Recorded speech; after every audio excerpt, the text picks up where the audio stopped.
Hello, this is the third of my series of talk-throughs of Absolutization, my book of that name. What I'm aiming to do in this series is just to give people a slightly easier access, a way in, possibly, to the main ideas in the book.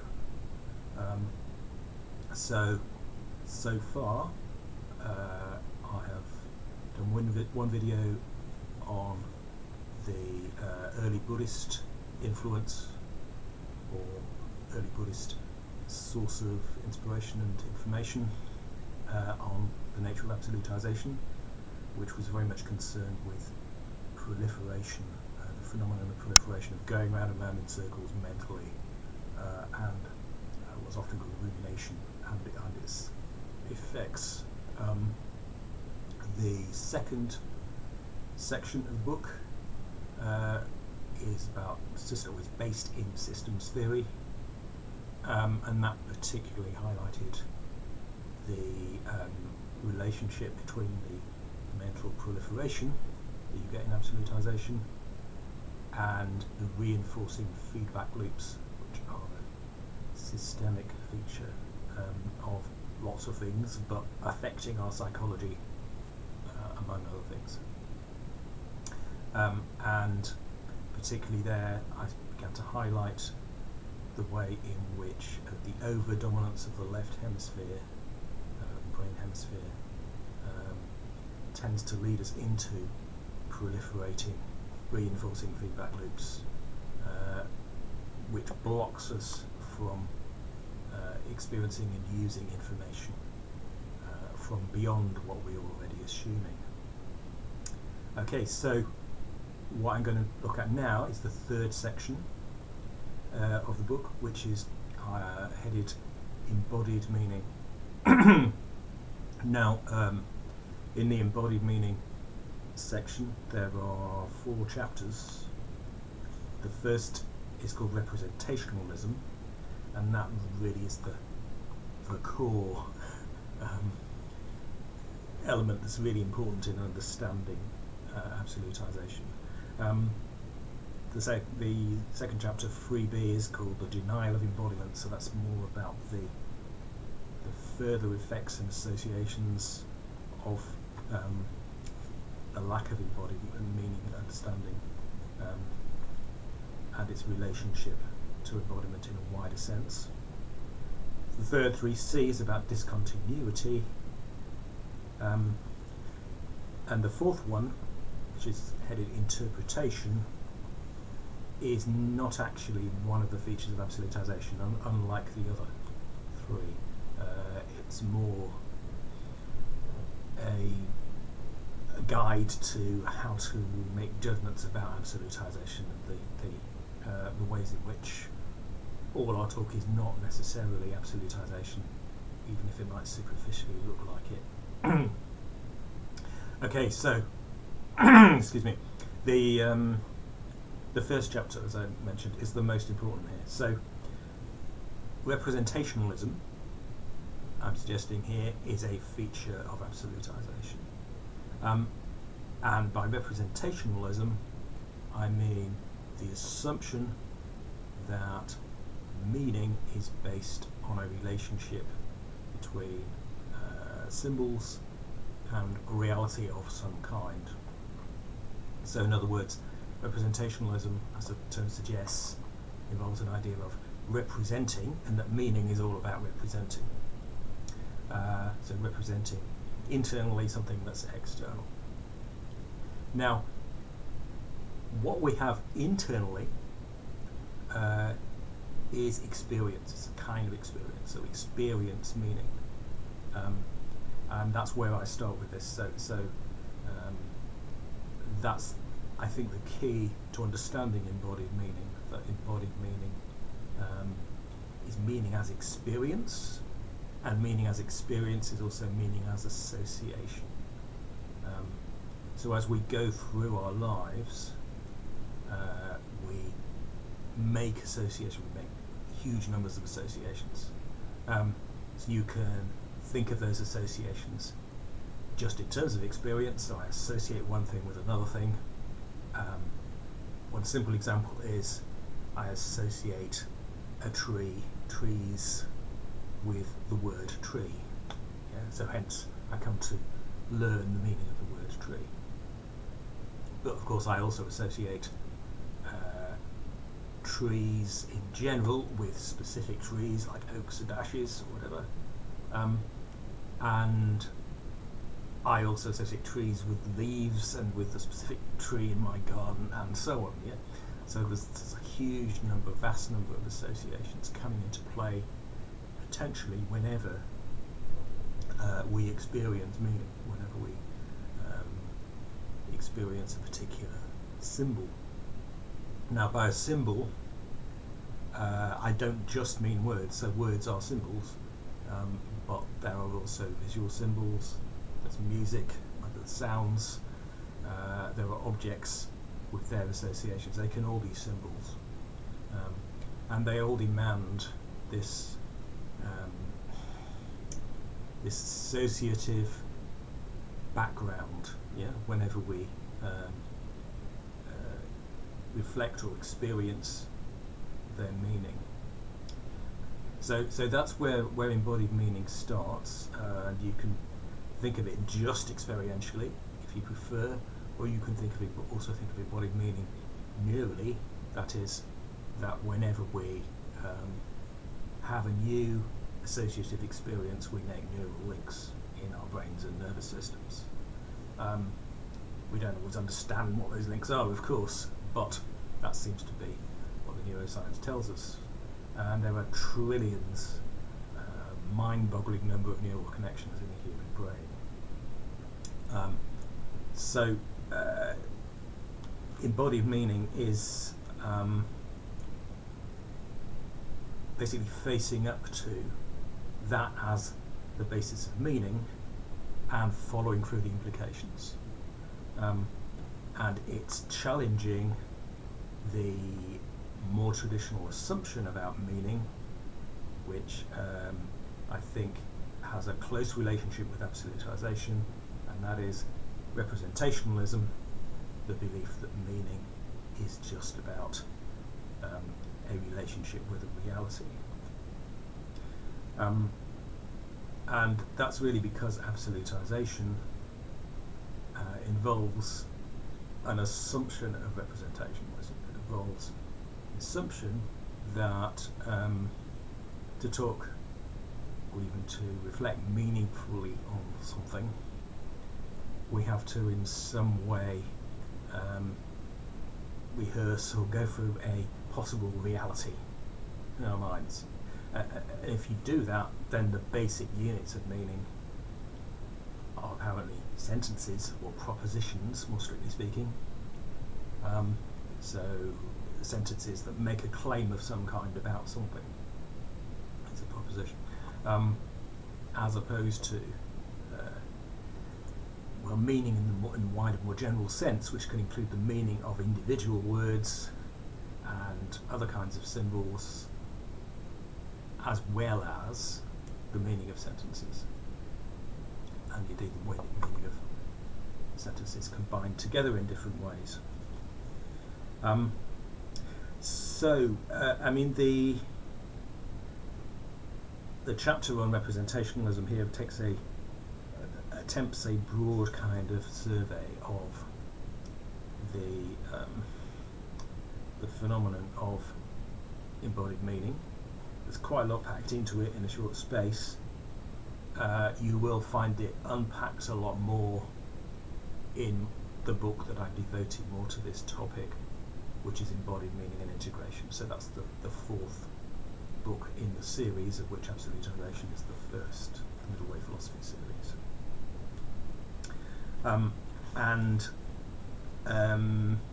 Yeah, so just briefly to talk about some of the things mentioned in that chapter. So the work of George Lakoff and Mark Johnson, I think, is foundational to understanding embodied meaning and how we can understand meaning in an embodied way. And they have a way of explaining how all our language, no matter how abstract, can be understood in these associative embodied terms. And they do that really by thinking about how we build up meaning through our lives. So a lot of the most basic meaning starts in infancy, from the very beginning, really, when we start off with an apparently undifferentiated sense of meaning, and then we gradually break it down, and we begin associating one thing with another thing. We gradually begin to learn, for example, words and what words mean in association with the things that they're supposed to be about.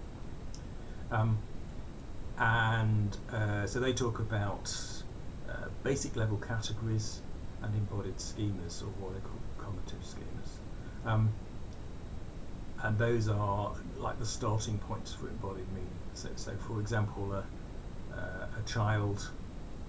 young child encountering a cat has all kinds of experiences of interacting with a cat. So touching its fur, watching it walk around, maybe feeding it, so it's not just about seeing an object called the cat, it's about interacting with it quite often, where that's possible. But those experiences are associated with the word cat, so the child comes to be able to say, "Oh, cat," when the cat appears. And that's just the starting point. Yeah. So later on, the child will learn a cat is a kind of animal, and later on, the child might learn the difference between a tabby cat and a tomcat, for instance, or to extend the category of cat into a wider type of animal, including lions and tigers, or whatever. So these basic level categories are just a start, but we need to start somewhere. And those basic level categories interact with schemas. So a good example, easy to grasp example of a schema is a container schema. So when you've got some sort of container that helps to shape our sense of meaning of various words that interrelate with each other. So like a bucket, or a field, or the word in, for instance. All of those involve the idea of a container, where there can be some things inside the container, other things outside them which are not in the container, and some things can go into the container and some things can go out of the container. And that includes us. We're containers. We can put things in our mouths and swallow them, and then we can excrete them again later on. So in and out is part of the organic associative state. Yeah. So those schemas interacting with the basic level categories, according to Lakoff and Johnson, I think that's a very helpful kind of explanation to help us get into it, to get into understanding embodied meaning. Those give us a start with using language, and of course we then start putting that language together. We start using grammar, the structures of grammar, to make propositions.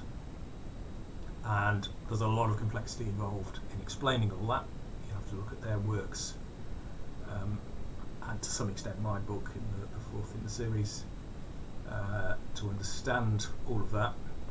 But the main thing at the moment is to understand the key idea here, that we can understand meaning in embodied terms. It is an alternative way of understanding meaning, and that we develop more and more abstract kinds of meaning through metaphor. So we connect one kind of experience, symbol, relationship with other ones. So if you take the container schema, for example, that can help us, if we metaphorically extend the container to a legal socio-political container, we could have incorporation, or we could have the boundaries of the civil service, what's in the civil service and what isn't. Those are not literal containers, but they are figurative, metaphorical containers, and they enable us to talk about those more abstract things. So with that alternative in mind, we also need to recognise how much of a really entrenched way of thinking is associated with representationalism. That is, with the idea that we must, in some way, think in terms of reality and words that represent reality, and that's what everything is all about. And that's what leads to this deeply ingrained habit of metaphysics, which I'm not going to talk more about now, but metaphysics comes up in the next section, and that's the attempt to describe reality and what it is or is not. The idea that this is prior to everything else, that metaphysics is that we all have to do metaphysics whether we like it or not, which is simply not the case. But embodied meaning gives us an alternative way into this, if we can get into this different way of thinking. And it enables us to get a handle on representationalism and thus on absolutization. So when we absolutize, we assume that we have the whole story. Yes, and that's the idea that runs through this entire book. The idea of having the whole story, but to have the whole story, in some way your language needs to represent the whole story, to represent how things really are. But if language isn't capable of doing that in the first place, then we're really onto a loser in that way of thinking. And I think that's basically what's happened in the culturally entrenched ways of thinking about meaning that we have. So that's the first chapter there, which is probably the hardest to get hold of if you're unfamiliar with it. But I'll say a little bit about the other chapters in this section. So the denial of embodiment, chapter 3b,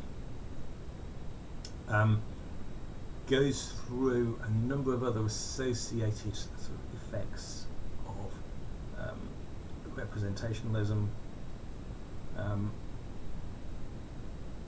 12 sort of forms of the denial of embodiment. So all of these, I argue, take the form of substitutions. So instead of recognising the centrality of experience in one way or another, an experience of, including experience of emotions and of observations and of meaning, we tend to substitute that with abstractions of one kind or another that relate to a supposed reality. So I'm going to briefly run through these.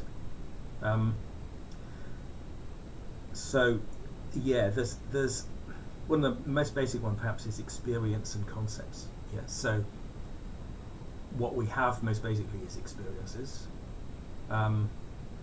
but we tend to substitute concepts for experiences, and that's the most basic left hemisphere, right hemisphere problem. That the left hemisphere, when it is over dominant, it's fulfilling a useful role usually, but when it's over dominant over the right, blocks new experience and meaning, substitutes concepts bound together in beliefs for that experience, so it prevents us learning. That also goes together with the substitution of a God's eye view for perspective.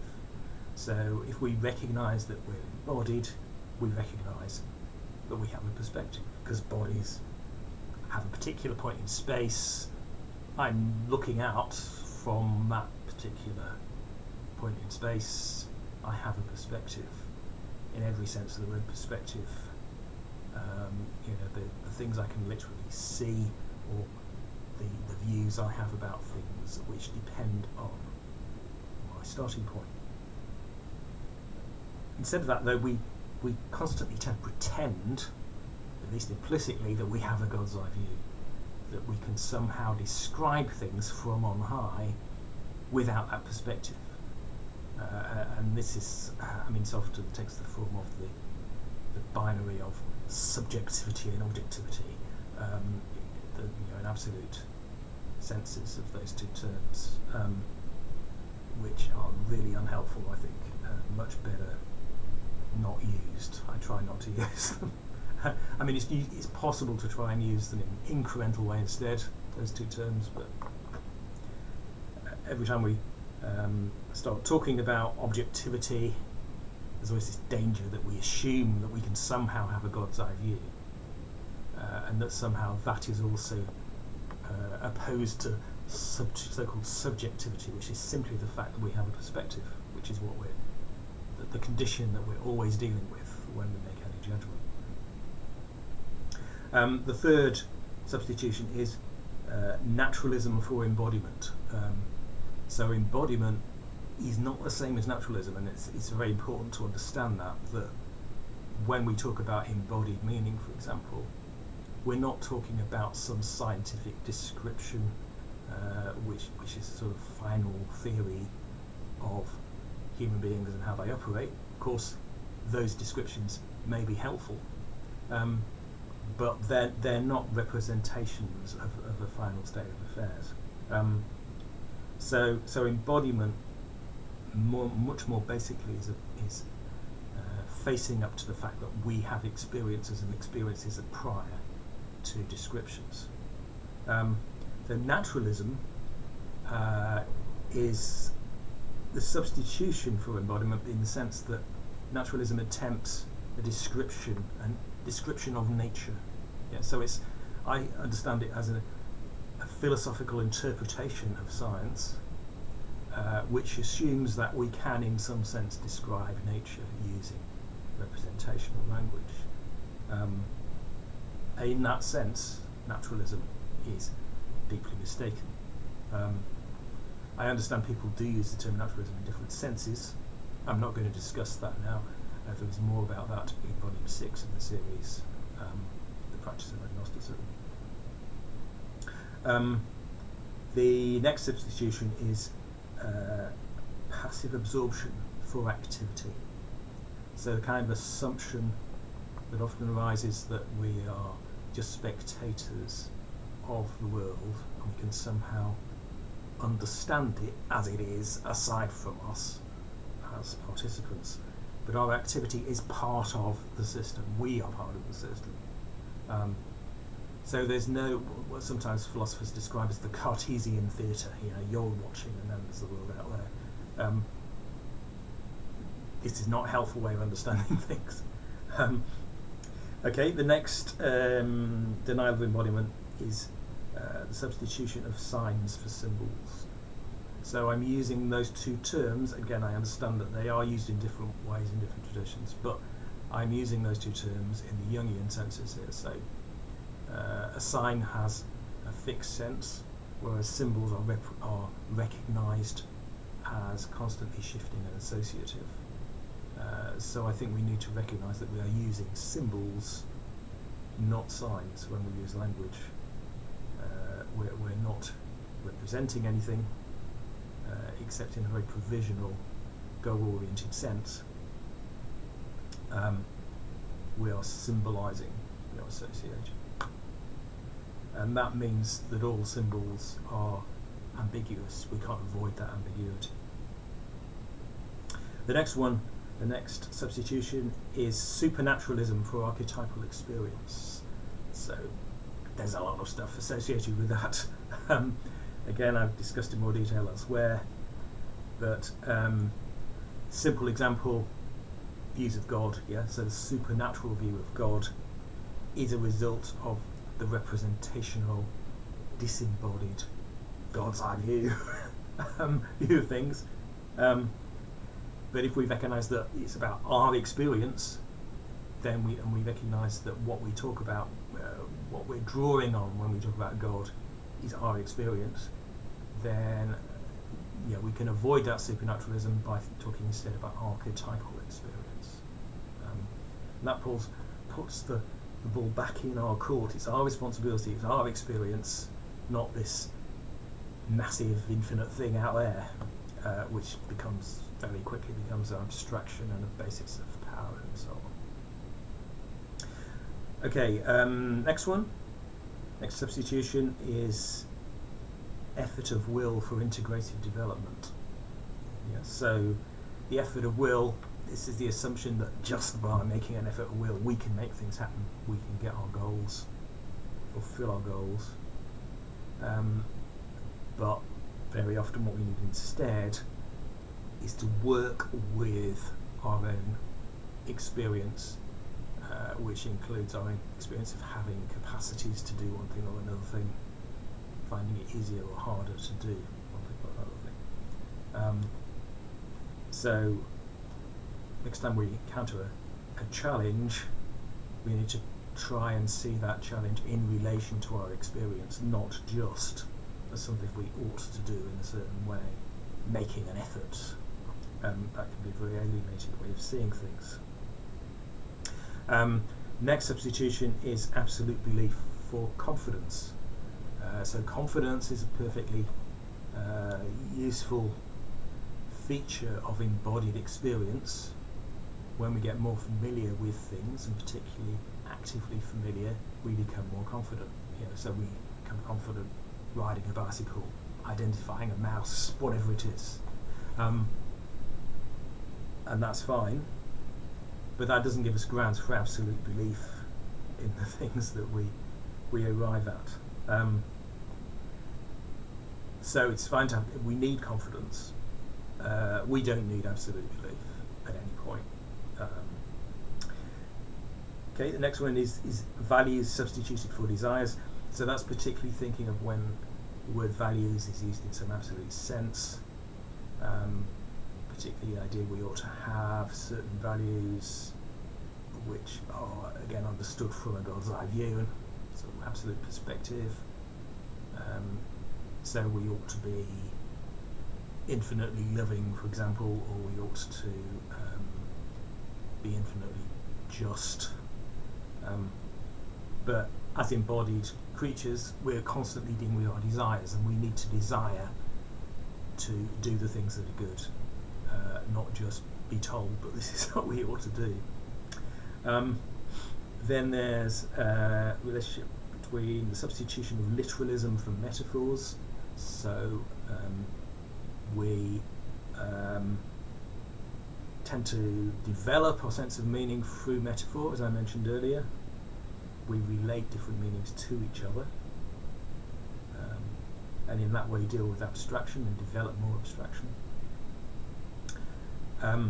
But literalism is the assumption that a view of things that we've developed through metaphor, originally from our bodies and via our bodies, that the whole model that we've created in that way using a metaphor is how things are. So it's taking us back to a representational set of assumptions. And schemas and models, so we substitute models for embodied schemas. We assume that we can build up a view of the world just using models, and those models are separate again from us. They're related to a God's eye view, rather than a process by which we have built up ways of understanding the world, embodied schemas and metaphors. And then finally, the substitution of deductive logic for inductive logic. Actually, since I wrote that, I've become a bit more cautious about the idea of inductive logic, whether induction has anything to do with logic at all. But anyway, that stands for the moment. What we're doing there is basically thinking in terms of a logic that binds one set of beliefs to another, so that if we believe one thing, then that necessarily implies that we must believe another. But again, that's not how things work if you're embodied. The relationship between different beliefs depends on meaning as we experience it, so there can be no absolute relationship between any two sets of claims. What there can be, of course, is a more or less justified association and more or less justified beliefs that may resemble each other and be effective with each other. They can work together. Okay, so again, that's a bit of a grand tour of some of the impacts of embodied meaning, the way it connects with lots of other things. And it raises lots of issues, I realise. Many of those, the philosophical issues, will only be really dealt with in detail in the way that philosophers are more accustomed to dealing with them in the practice of agnosticism, which is volume 6 of this series. But I didn't want to be completely diverted at this stage of the Absolutization book by going into all the philosophy that's behind this. Okay, third chapter, 3c, discontinuity. Now, I've included this here because continuity is an organic feature. Generally, basically, if an organism changes in some way, it does so gradually, even though the change may be relatively rapid. So an organism can't suddenly switch from one state to another state. But when we're imposing absolutized views on things, we do. We assume that things can go rapidly, go immediately, instantaneously from one state to another. So we do this, for example, when we expect somebody to instantaneously change their view. But you can't just change your view about something without going through a learning process or a process of appreciating why you should change your view. So it needs to be, in some sense, a gradual, even if relatively rapid change. So discontinuity is a sign of absolutization. Discontinuity in the sense of absolute discontinuity. And that can be applied in space or in time or in conceptual space.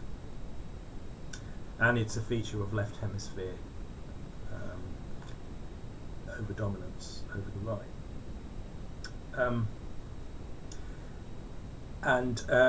Yeah, I talk here particularly about the McGilchrist understanding, which I think is really helpful, of the ways in which left and right hemispheres deal with time. So the right hemisphere can actually experience the passage of time in a way that the left can't. The left is basically impatient because it's jumping ahead in a discontinuous way from the current experienced moment to a state of affairs it wants in the future. So the left hemisphere is jumping around conceptually between different points in time, whereas with the right hemisphere, when we're using our right hemispheres, we can actually accept and enter into the flow of time, and so that's central to recognizing the experience of continuity as central to our experience. Okay, and then the final chapter in this section is called interpretation, and that's just really making the point that when people talk in ways that are associated with absolutization, they're not necessarily absolutizing. So there's a practical issue always with identifying absolutization either in ourselves or in others. But absolutization is much more basically a psychological phenomenon rather than a philosophical one. And I think the mistake that's often made here, implicitly at least, is that people assume it's a philosophical thing, that is, that it can be defined in certain terms, and then when you're using those set of words, then you're absolutizing. And that can be done implicitly in all sorts of other ways, even by people who are not using the term absolutizing in the way that I use it. So I suggest here that ways we can recognise that what may be apparently absolutising language may not be in some cases. Yes, so we can interpret it as probably not absolutising if there's some conditionality, some practicality, or some focus on meaning. So all of those give a contextuality to what somebody's saying, which helps to avoid absolutisation in practice. So I think that could help. That what people are often afraid of when I start talking about absolutisation sometimes is that I'm on some sort of drive to police people's language, and I don't think that's at all helpful. So we've had policing of language in the political correctness phenomenon a few years ago, which maybe has created a lot of conflict around the use of language and people's feelings about the use of language. I don't think that's necessary, but it basically is our responsibility how we use language, and how we use language does matter, but it's not helpful to make quick, unexamined assumptions about what other people's language means, because what it means is tied to their embodied states, not just dependent on the form of the language they're using. Okay, so I'm going to stop there because I've gone on for long enough, but that's the third section of the book, and it bridges the experiential stuff, particularly associated with proliferation and so on, with the philosophy which follows in the next section.